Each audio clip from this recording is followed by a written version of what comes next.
Good morning. Buenos días a todos en Colombia. Good morning to everybody in the UK. Thank you very much for joining us on what is our first BritCham chat. We hope that this series of talks is going to be a slightly more informal look at what's going on in Colombia or in the UK. We are BritCham Colombia. We're the British Chamber of Commerce. We support British and Colombian businesses by expanding or exporting to the other country. We work out of our office in Bogota, and we are very grateful to have such good institutional support from DIT and the British Embassy in Colombia. As I mentioned, we support bilateral trade between the two countries, and today we are joined by, I'm very happy to say, two very good friends of mine, Simon Terrington and Jamie Ash. Today we're going to be discussing what it's like to be an entrepreneur in the pandemic, the British higher education sector, and Simon and Jamie's new venture, EdCo LATAM Consulting. Firstly, I'd just like to give a brief introduction to Simon and Jamie. So Simon Terrington arrived in Colombia in 2009, correct me if I'm wrong, Simon, but Simon arrived in 2009 with nothing but dreams in his pocket. Now that's a lie. He actually came to Colombia to start a business, co-founded with his brother, which was Mass Education. Mass Education was set up to represent British universities in Colombia, and coincidentally, my first job after university was with Simon and Mass Education when we were 3 people in a very small office, in a shared office in Usaquén in the north of Bogota. Years later, Mass Education was sending close to 100 Colombian students to the UK every year and became synonymous with UK universities in Colombia. Mass Education has undergone several changes over the years, and in 2014, Jamie Ash joined, and together with Simon, Mass Education became part of the Into group. Jamie, after beginning his career in consumer goods in the UK, Jamie decided to come to Colombia after spending some of his year abroad at university in Brazil, so with a good background in languages. And as I mentioned, the two of them, based off their enormous experience in the education sector in Colombia and in the UK, have founded EdCo LATAM Consulting, a firm that supports international universities expanding in the Americas. Jamie and Simon, like many others, have been hit by COVID-19, and the higher education sector in the UK and in Colombia, as well as recruitment, as well as expanding their services and offer around the world, will have to adapt to this pandemic, and of course for the September intake, which now is only 3 months away. While Simon has been an entrepreneur in the past, I imagine that this situation is very new for both of them, and I'm looking forward to hearing how they, Colombia, their families, and the education sector in general have had to adapt to the pandemic. So, without further ado, Simon, welcome. Thank you very much for joining us. You have a very young family, and I'm interested to know how you keep yourself active, how you keep the family active. Are you the school teacher at home, or is your wife helping out, or how's it working? Thanks, Mike. First of all, thanks for the introduction and some great memories of working with you in our time at Mass. And yeah, obviously it's been an interesting time for everyone. So I tend to have, as we were just talking about before we went live, a morning routine. So I go out, do a bit of exercise, try and get up before the kids, when it in itself can be a bit of a challenge, as you can imagine, try and kind of sneak out the door, you know, before the kids wake up. And I'll come back, and then Paula, my wife, and me will kind of combine, obviously, school work, our own work, and then after that, if the weather's nice, as you know, we've kind of had lockdown eased a little bit here, so I can take the kids to a park for a bit in the afternoon, and it is a bit of a challenge, as you can imagine, combining everything. But then we've got used to Joe Wicks. Jamie told me Joe Wicks has actually retired. I'm not sure if that's true or not, but anyway, we've done a bit of Joe Wicks action, and then other activities. I've become a lot more creative than I was. Let's just put it like that. But in general, it's working well. Good. And what are your strengths and weaknesses in the homeschooling front?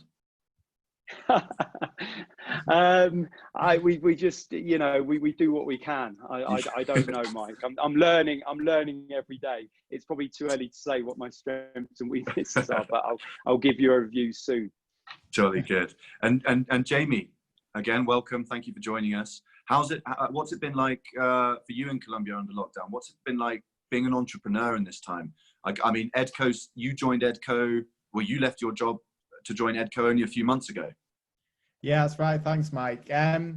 Well, yeah, it's difficult. I mean, generally entrepreneurship and being an entrepreneur and beginning your own business, it has its challenges anyway, you know, and I think everything has its ups and downs. And I think it's about understanding the challenges at that moment in time and understanding how you overcome them and learn from them for the future. But I guess COVID is as we said, a different kettle of fish, really. And I think it's hit everybody. I mean, Simon and I, we sort of put the ideas together for EdCo some time ago, and Simon was at EdCo full-time last August. And as the business grew, you know, I came on full-time, as you said, in March. And as soon as I came on pretty much in full-time, COVID hit like a bombshell.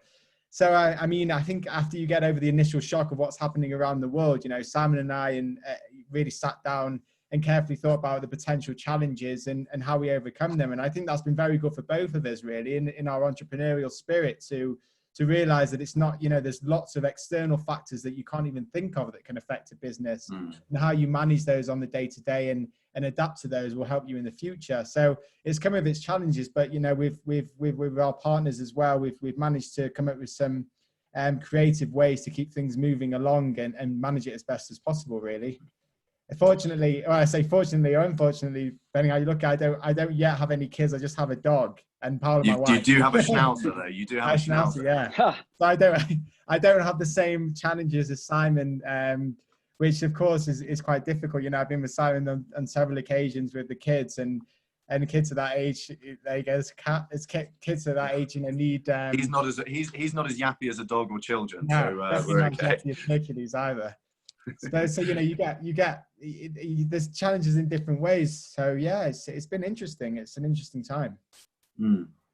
And you managed to adapt to your new job quickly, Jamie. I mean, you started in March and then you were straight under lockdown. But having worked with Simon in the past meant that, you know, the transition was easy and that communication was fluid straight off the bat, right? Yeah, that's the benefit, I think. Yeah, because, you know, I was always sort of in the background. Obviously I had another job and I was working another thing, but I was always in the background with Simon, and Simon and I have regular every day. Probably speak to Simon more than I speak to my wife, but don't tell her. But, you know, we have these conversations every day, and so I think our partners were well aware that I was coming on board. So it was a fluid. Yeah, it worked well, and I think the communication was good, and yes, I think I've been in with EdCo now since March, and it seems like I've been working there forever. Really, I can't even remember previous times. Great. Yeah. And Simon, you arrived in Colombia in 2009, correct? 11 years ago. Correct. Yeah. So you had a background in higher education recruitment. And why did you decide to come to Colombia and open a business? I mean, that to most people in the UK might sound like complete madness. How daunting was that at first? Yeah, it's interesting. And firstly, you kind of look at the last 10 years and you realize how quickly time flies and how much everything's changed. I mean, I arrived here as a single guy, you know, and married with a couple of kids, and obviously having worked at Maths, and then I spent some time at Into, now EdCo. So a lot's gone on. But I think if we went back and kind of, rolled back the clock a little bit to 2009, I was in London. I was working for a big educational company, and it was quite stressful. I wasn't as happy as I could have been. And my background, Mike, was kind of working in universities. I'd spent 15 years before that working for universities and in the international office, marketing and admissions, kind of various different roles, really. And during my travels, I'd gone in to see lots of agencies. And for those that don't know, educational agencies help universities. They're based in country, and they help students with applications, the visa process, to enable them to go to the university. And I thought, basically, I want some of that. You know, I thought, oh, that'd be good, having your own business in another country, running an agency. And I had family members we'd already talked about in Colombia. So I just, and they kind of sort of said to me, look, this is a really good opportunity. Colombia is crying out for that kind of service, you know.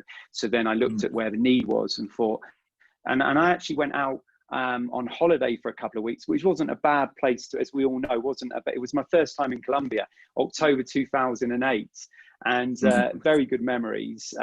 Spent some time in Cartagena, Bogota, but then as well as just doing the holiday thing, I had a few meetings. I had a meeting at Externado University, had meetings with British Council, and I came back thinking, right, this has got legs, you know, this business has really got legs. So, and then I thought, what's the worst that can happen? You know, I thought, okay, I'll plan to go for a year to Colombia and learn a bit of Spanish, which, as you both know, didn't really pan out that well. My Spanish, I'm still learning, but anyway, on the rest of it, the business side went really well. And I thought, okay, let's give this a go. So it wasn't really as daunting as you know, people may think, because really I had nothing to lose, you know.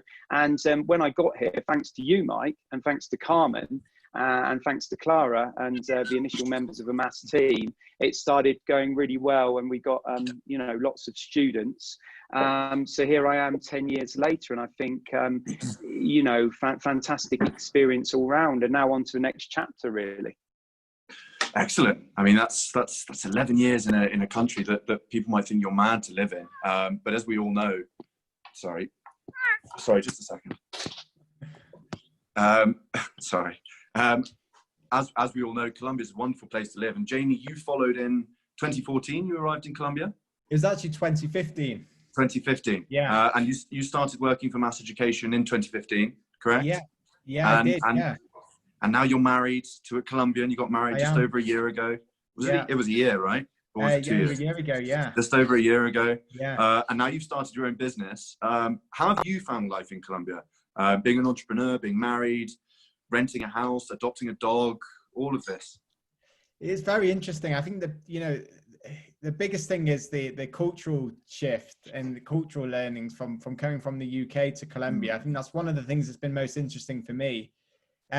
Because it's, you know, you just can't imagine how culturally different it is until you're permanently living in a place like Colombia, and you really realize that, you know, that there's so many differences in just so many differences in the way that everything's done. And it's been interesting. I mean, it's come with its challenges, with like everything as well, but I'm still learning new things, you know, to this day, even so over 5 years later. And I think that for me, again, with this change of lifestyle, change of culture, change of country, it's really helped me understand how to adapt and manage new challenges. So I think that then when starting your own business, becoming like an entrepreneur, you know, those challenges don't seem as daunting. And as Simon says, it's the same thing when you're consistently challenging yourself, that when a new challenge comes along, you sort of mentally learn how to overcome it. And yeah, married life is great. Having a dog's great. Living in Colombia is great. Yeah, it's a great place to live. I fully recommend anybody that wants to try it to live out here. But I think the most important thing is the Spanish element, to speak Spanish, because, you know, I think the level of general English is quite low. So that's one way to get by. Yeah, and one of the cultural differences that I found over the years, and particularly working in the British Chamber of Commerce, is that business here is very much done face to face. So in the UK, for example, we might be contacted by an exporter who is happy to write an email to us, be put in touch with us, and then they want to be put in touch with potential buyers or potential distributors in Colombia.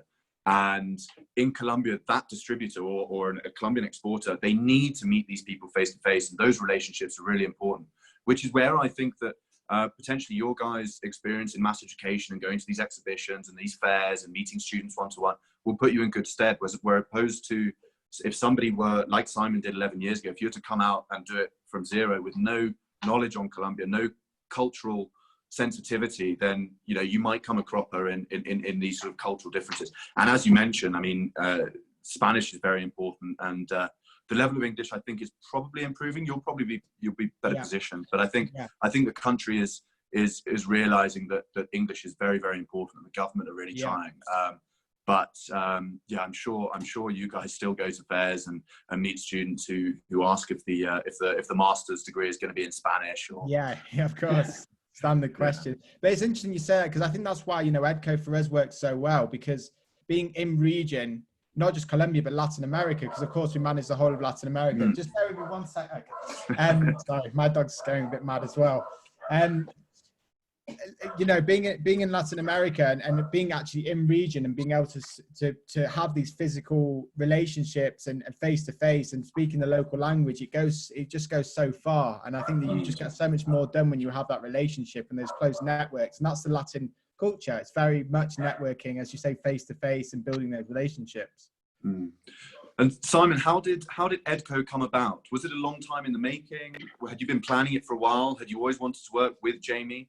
And what have you both learned in Latin America that makes you guys the best partner or the correct partner for an international university? What makes EdCo better positioned than others? Well, I think, you know, the idea, Jamie and myself, you know, we started talking about this a couple of years ago. At the time, I was working with Into university partnerships, and I enjoyed my job, and you know, managing a team of 6 across Latin America, and it was a great experience, you know, and we took the kind of, I suppose, took that onto the next level as far as number of students delivered to our partner universities. But I was always conscious at the back of my mind that the market was becoming more crowded. And I feel that, you know, universities were not really getting maybe the return on investment that they deserved. So, you know, that the kind of standard, I suppose, trip for a university would be to come out, Mike, for a couple of weeks, you know, do a couple of fairs, you know, go and visit a few agencies and then go back. But then the follow-up was obviously difficult, because being back in the UK, and of course with the time difference and with the fact that you've just said that face-to-face works a lot better over here. So what I thought was it would be great to kind of outsource, I suppose, the role of an international officer in the UK and have that kind of established locally and offer a personalized service. So what we try and do, and again, this was the plan really, what we try and do with all of our clients is look at a plan whereby obviously every university is different, and we work with an Australia University of Newcastle, a university in Australia, University of Newcastle, and we work with you know, a couple of universities in the UK, and every plan's different. But what we really say is you're getting a tailored plan, and we're going to look at what your objectives are, and we're going to look at how we help you achieve those objectives. So it might be, okay, we want to, you know, get X number of students from Latin America to our university. That can be done through lots of different recruitment channels, we call them. So, you know, building up the agent network, building up government sponsorships, looking at schools and colleges, looking at alumni. I mean, they're just a few of the kind of examples. There's a lot of work involved, but then that's we do. And I think so far so good. I think the universities we work with really appreciate the personalized service, and as Jamie said, you know, it's kind of experience as well, and it's understanding. If a university comes to speak to us, Mike, it's understanding, okay, what course portfolio do you have? What should we be doing to promote that course portfolio, and with which agencies and with which channels, and, you know, whereabouts is this university ranked, and do they have scholarships, for example? So we look at all of that and we put a really good plan together, and I think that's what we're obviously working on at the moment. It's interesting that you mentioned about, so you're the representatives of these. I mean, you're you know, your email addresses, and you are representing these universities, and that's exactly what we were saying about the sort of the cultural knowledge and the cultural sensitivity. That you can't pay for that. And, you know, an international officer from any university in the UK will have a massive market to be looking at, right? So they'll be traveling, they'll be in Colombia 1 week, then they'll go up to Mexico, then they'll be down to Brazil, and then they might have Southeast Asia as well. And what you guys, I imagine, offer is the cultural knowledge. You've got the contacts, you speak the language, you know how a feria work or an exhibition works in Colombia, you know you know what grades they need, you know what grades that means from that university, and that cultural knowledge is hugely important.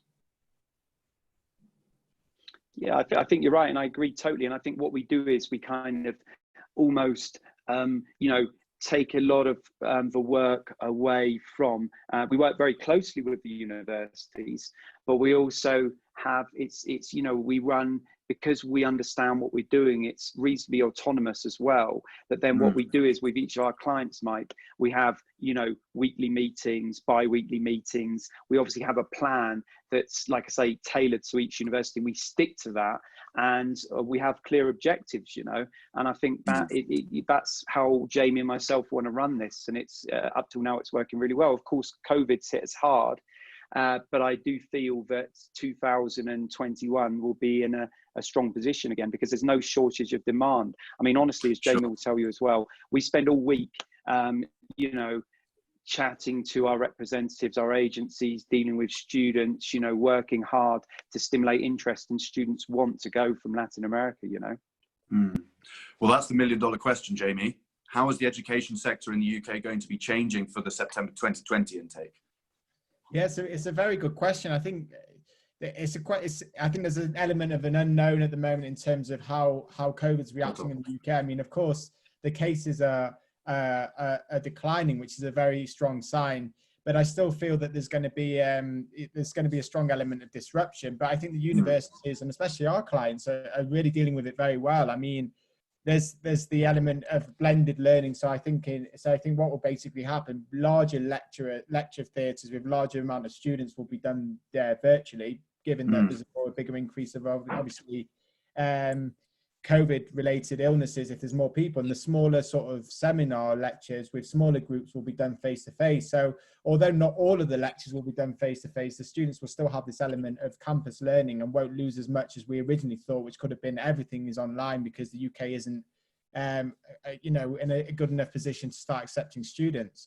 But there's going to be a disruption. There's no, you know, there's no point of trying to paint over that. There's definitely going to be a disruption. And I think in terms of student life as well, it'll be slightly different than perhaps we would have experienced. You know, maybe not as many places will be open, the 2-meter distance rule. But in generally speaking, you know, the universities have adapted very well, and some of our clients have done well with their own English language exam. We've reduced deposit payments with more scholarships. And with students actually being there, you know, I always make it very clear to students that the university and the very strict protocol will ensure the safety and health of every one of their students. So if they do go there, they're not going to be suddenly put at a massive risk.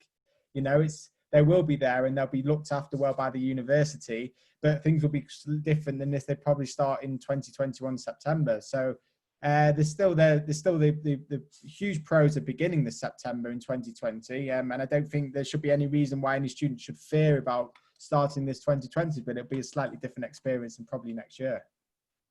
Interesting. I mean, that's good to hear.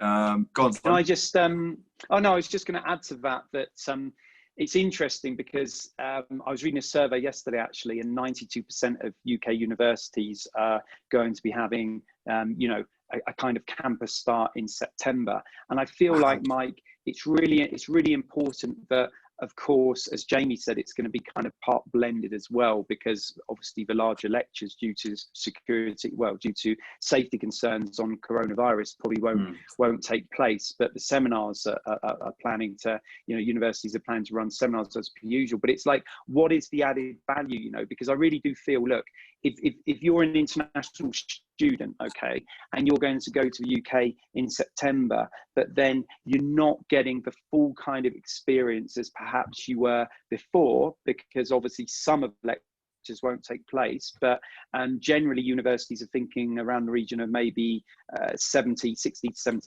of classes taking place.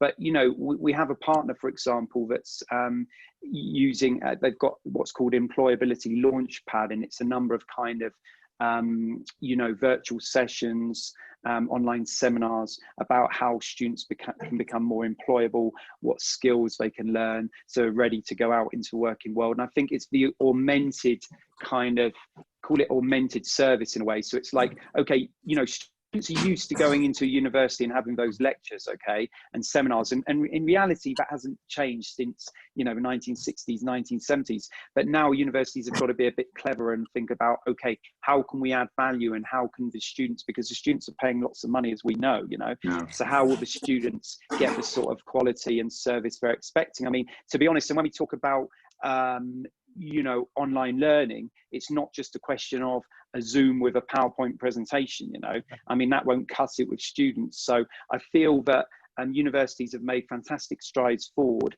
and in a lot of cases as well, universities have moved some of their September starts to January starts, so offering January and September, which obviously helps for students. But I think it's really interesting times, and in a way, as Jamie kind of alluded to, this obviously coronavirus is bad, we wouldn't wish it upon anyone, but actually it gives us a chance, Mike, it gives universities a chance to like modernize what they're doing, you know, and what they're offering. and become more technological savvy and kind of move to the next level, you know. So yeah, that's really interesting, and a lot of sectors, a lot of industries have had to, so we've had to adapt, but it's also sort of accelerated our digitalization, if you like. So we've had to think more about doing online events and how we're communicating with our clients and stakeholders virtually. So it's sort of acted as a catalyst, and maybe the university model of presential courses is maybe something that'll change over the next 5-10 years, and maybe universities will offer a lot more virtual and online courses. But it's something that's affected everybody in different ways. But it's good to hear that, as you said, 60-70% of classes will hopefully be presential, and 92% of universities are still looking to have a good intake in September. And you know, everybody's had to adapt, and education's no different. Going back to sort of Colombia and Latin America, what do you guys, in your years of experience, what do you think the biggest barriers regarding getting Latin American students to the UK or other international universities are? I mean, is it as simple to say the English language? Is it as simple to say money? What do you guys think that are the biggest barriers? Well, yeah, Latin America is I mean, the barriers are quite similar actually in most parts of Latin America, and of course Colombia, and I think one of the biggest restraints is of course finance. It's definitely one thing to note, and I think that there's a number of reasons. I think currency fluctuations in Colombia, it happens all the time, against the pound, which is a very strong currency, makes it very difficult. And I can give you an example. My old days at Mass Education as director of the agency, when we had students that were ready to go, they could have been ready to go a month before, and then suddenly the currency changes, and actually they finally realized that, wow, I thought I had this amount of pounds, but I don't. And that to apply for a visa, for example, and go and study is horrific. And those cases have happened. So definitely a financial restraint in Latin America provides very difficult for students to actually fulfill their dream of studying. And I think this is where universities are starting to understand more and more that scholarships and financial discounts are very, very important to recruit from Latin America. And although it might cost a university more to perhaps recruit the student, they realize and are realizing and will realize, more and more as we're working more in the region, that the diversity and quality of the student from Latin America is phenomenal. And Latin American students are brilliant. If any are listening, the fantastic students, really, they're so dedicated to their studies, so involved in the university, so willing to be part of societies and be alumni ambassadors afterwards. It's really fantastic. So there are difficulties financially, but I think more and more universities are coming accustomed to that and helping with scholarships, which we hope we can push more and more for the region in the future. English language comes up. I don't know what your view is, Simon. I think English language can sometimes be an issue with Latin American students, but actually, and you pointed out rightly so, Mike, that more and more English language is becoming better and better. Even over the past sort of 4 or 5 years, I've noticed that students are getting more involved in learning English within Colombia, for example, because more and more English institutions are opening up. And I think at their university institutions as well, they're tested on their English language. But I still feel that there's a lot of room for improvement with English language. But on the flip side of that, universities, again, adapting to the English language, offer pre-sessional courses beforehand. And some of our university partners are a little bit more flexible in the English language requirements and offer in-house English coaching whilst they're learning. So it's not just before, but actually whilst they're currently studying, which obviously improves their essay formats and the way that they listen and understand and interpret lectures. So there's lots of barriers, but I think the universities, can adapting to that and hopefully come up with solutions to overcome them. But what's your opinion, Simon, on English language? No, I agree. And I think even since I've been here, and I'm Mike, you've been here almost as long as me, but I feel that it's interesting because I always tell people there's a generation gap, really, because if you look at even my generation, really, or like the generation, above, English language wasn't widely spoken, in Colombia. And obviously, I think in the early 2000s, really, it goes back to that sort of time, the Colombian government made a big push to kind of prioritize English language. And, they sent teachers abroad, to learn English language. They had other kind of, initiatives that they were working on. And I really do feel there's obviously a lot more bilingual schools now, and proper bilingual schools, not just kind of bilingual kind of inverted commas, which weren't bilingual as appeared, you know, a few years ago. So I feel like Colombia's in a really strong position, I have to say, for English language now. And obviously there is this gap, which is unfortunate, between the stratas, you know, Mike and Jamie, because it's, you know, as we know in Colombia, there's the haves and the have-nots, which is terrible, really. And there's a lot of social inequality. And I think that obviously English language amongst groups that have got, you know, greater resources, there's obviously wider English spoken. But I do feel, Jamie, that as far as universities are concerned, universities shouldn't really worry about English language levels because they're getting better and better. The most English that normally someone will need, a student at postgraduate level, is maybe a semester pre-sessional before their masters, you know, because maybe they'll have 6 IELTS or 5.5. It's very rare. It's very rare that we see anyone with anyone who's serious, you know, that hasn't got the kind of English level. So yeah, I agree. I mean, it's really good that you both pointed out that the quality of the Colombian student is very, very high. And I've noticed it working in Colombia for almost 8 years now. I mean, the dedication and the intelligence and the will to learn of Colombians in particular is very, very high.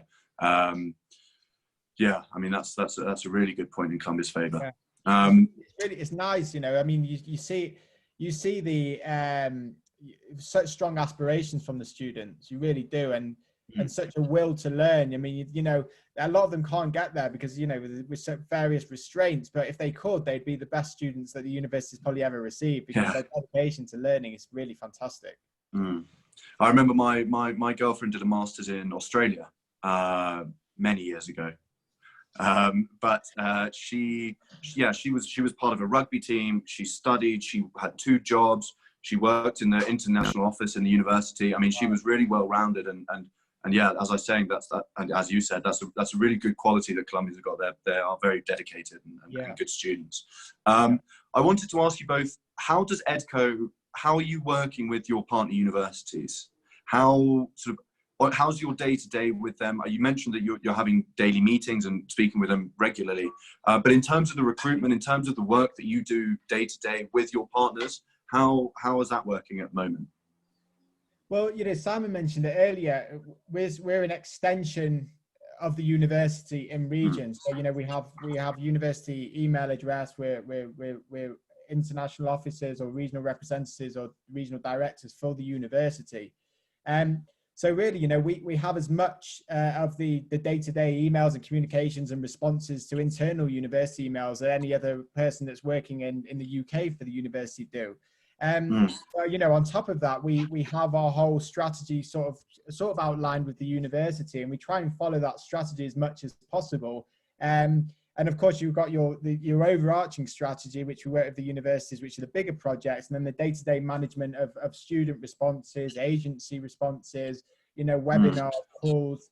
And yeah, it's a very integrated service, really. And we offer this part of being this regional person of an extension of the university, and I think that's why it works very well, because we've got this cultural understanding and language in region, and we continue that as an extension of the university on a daily basis, really. And our main ethos is to keep very close relationships with our partners and work together. Collaboration is one thing that we at EdCo really value, and transparency, because it's very important to make sure that we're in consistent communication with our partners and updating them on changes and everything that's happening in the market. So it's as much as intel as we are doing the day-to-day job. Excellent. And are EdCo looking for more opportunities in the UK? What other countries are you interested in exploring? You mentioned that you're working with an Australian university. What other opportunities are you exploring at the moment? Yeah, I mean, you know, one of our key things, and Simon can of course talk a little bit about this as well, is that we don't have conflicting partners. It's a really strong, unique selling point of EdCo and our ethos, because of course, if you want to really achieve something for one of our partners, we have to make sure that there's nothing that can conflict the recruitment of students for them, and partnerships and agreements in the region. So although we're of course always looking to expand our business and grow, we're always also very mindful and really careful not to do that with any partner or at a rate that would affect our current clients, because we very much value the current clients and business that we have, and that will always be the ethos. But yeah, we're always looking to build a stronger networks and stronger portfolio of clients, if not from the UK, then definitely other countries in the world. And while English speaking universities, we're always very interested, but yeah, we just got to be very mindful of the current clients that we have, and not to have two strategies that are very similar, two universities that are very similar, because of course anything conflicting would affect student recruitment. Yeah, Mike, and just Jamie, and just to add to that, I mean, you know, Jamie's 100% right. I mean, look, existing clients have put their faith in us, you know, and that's so important to us, you know, and like I say, they have to be priority. But at the same time, what we're doing is we're looking at expanding our network and looking at kind of representing universities from other countries. As we know, Mike, you know, Latin Americans, if we look at like Colombians and the rest of Latin Americans, you know, they like to study in a whole range of different countries, you know, and so we're looking at kind of representation in other markets as well. And the plan is to sort of grow the team, you know, and to have account managers for each of those universities, and to obviously grow the business. But as Jamie said, to be really mindful, because, you know, the customers, our clients are the most important part of the business for us, you know, and for us to ensure we do a good job for them, we can't have conflicting partners. And, you know, so depending on how the next few months go as far as coronavirus, and as far as hopefully moving out of the pandemic, then we're going to be looking for other options. Yeah, and it's also about finding the partner that fits with the region as well. Yeah, and willing to adapt strategies to fit with Latin America, because one thing that we try and make very clear is that it's not a cookie cutting approach. It's not a one size fits all.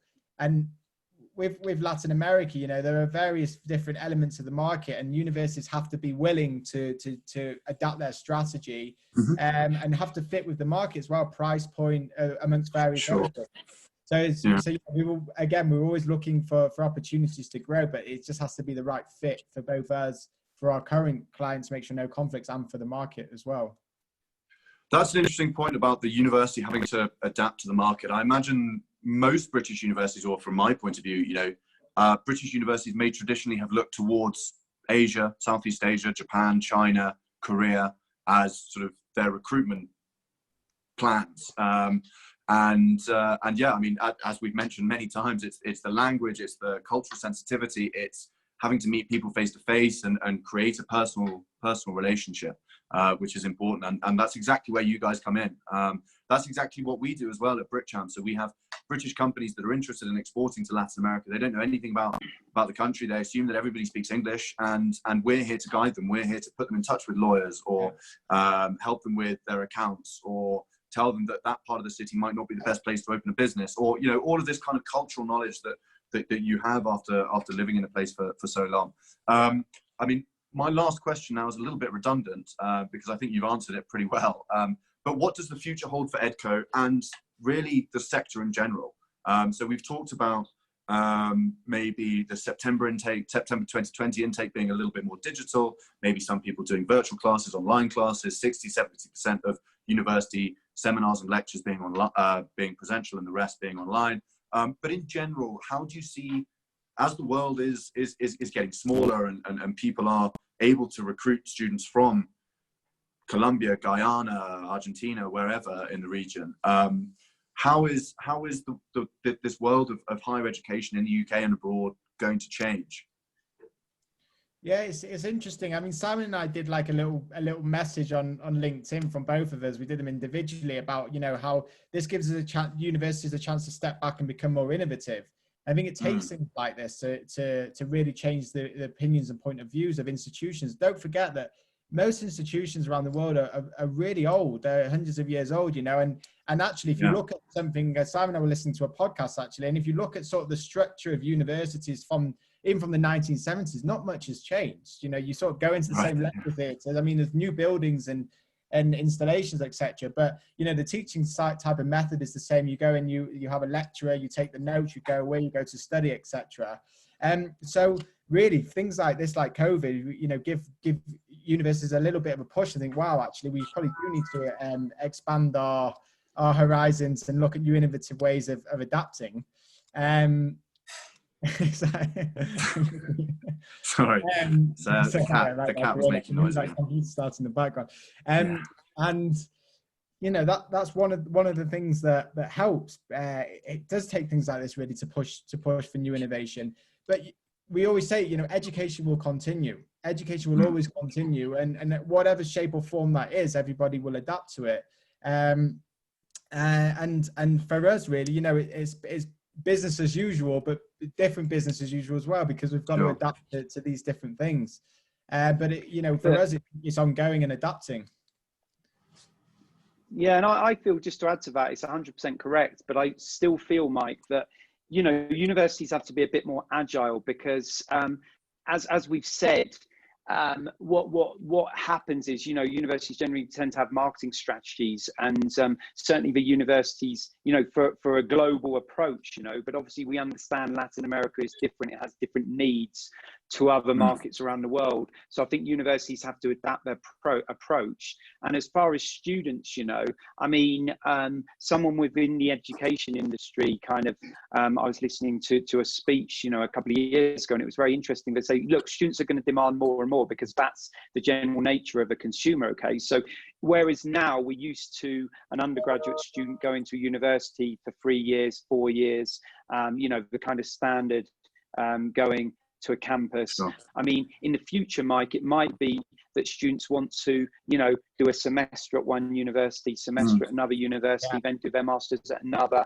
take credits from each, you know, and become kind of, you know, move around more and gain more experiences, you know, because as Jamie said, and I've alluded to as well, this model of, you know, going on campus for 3 years, 4 years, having lectures, having seminars has been the same since 1960s, you know, and it's going to change. And I think the thing is, again, would students, because students have had little taste of online, you know, is that kind of sector going to increase, or is it potentially a different market? Because the students who are looking to do an online program are probably at a different stage of their life to an undergraduate student who wants the campus experience, you know. So there's all these factors that are kind of have come up probably sooner than they would have, really, because of coronavirus. So it's a case of adapting and looking at each individual market and plans for that particular market, which our clients are doing. And I think that that's why hopefully we'll continue to grow as a business, you know.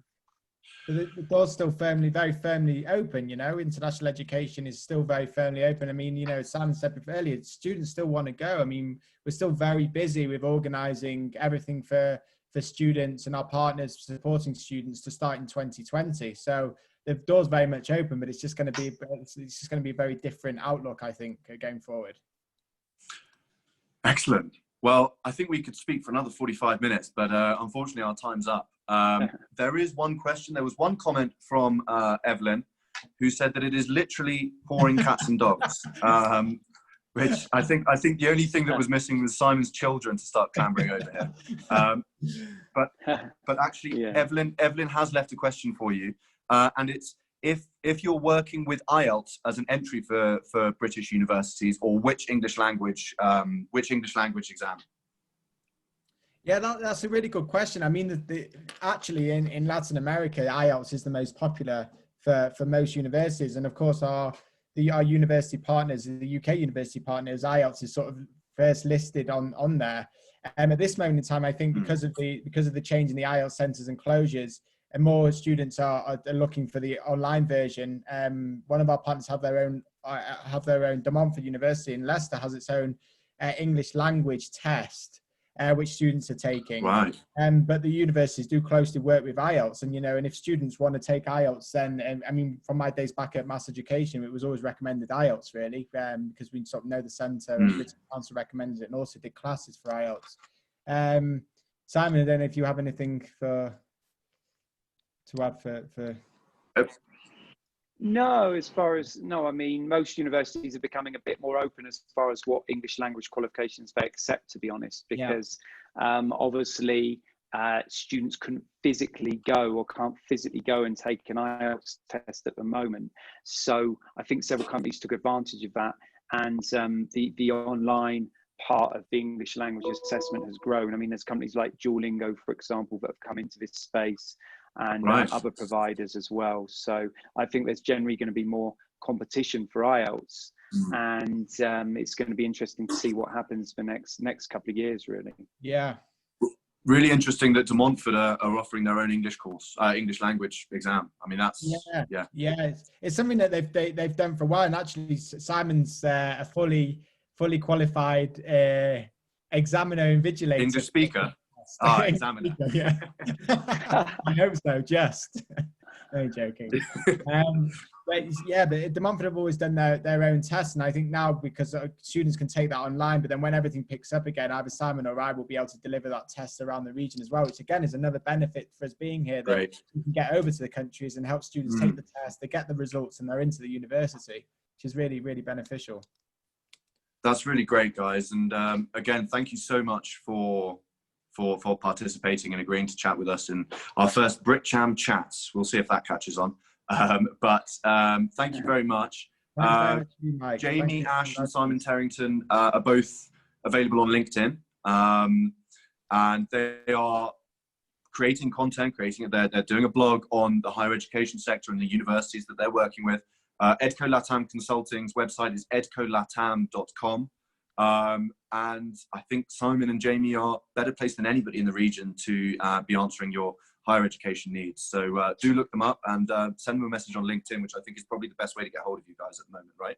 Yeah, that's correct. And Mike, thanks for taking the time. It's been brilliant, and thanks to your team as well, because it's been great arranging this, and we really appreciated the opportunity to have this chat.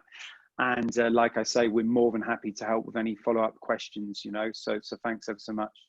Thank you very much, Mike. Much appreciated. Well, thank you, Simon and Jamie, very much. Thank you, Carolina, from the BritCham team, for helping organise the event, and thank you all for taking part. Thank you. Thanks, Mike. Cheers. Bye-bye. Take care. Bye. Bye-bye.